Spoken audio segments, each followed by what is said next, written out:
Hattie, what is the hardest thing about your role?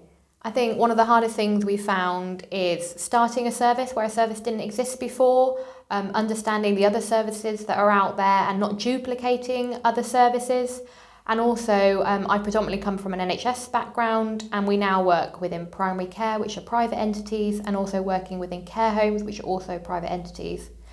And I think it's navigating the complexity of private care and how that works and how to support care homes using their own resources. And that's been quite a challenge for us, I think. Thank you. And Helen, what is the best thing about your role?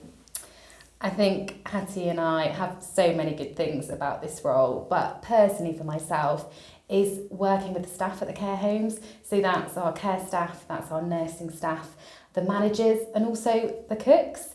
I think just having that breadth within the homes where we can work together, we learn off each other, and we can upskill staff. I think that's been the privilege where we've been able to have the most impact.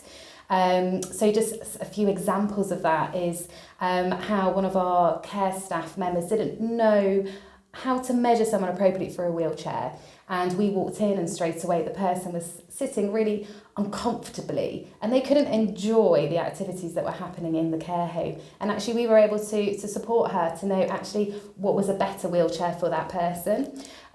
Also, we've been able to extend their care homes into the community, so we've been able to showcase social enterprises, voluntary sector work, other things that are going on maybe in the library services that the care homes can get involved in, because it's vitally important that a person in a care home has access to the community just like anybody else. So that's been a real highlight. And I think for both of us, we've loved the networking side of this, you know, being pioneering as OTs in primary care.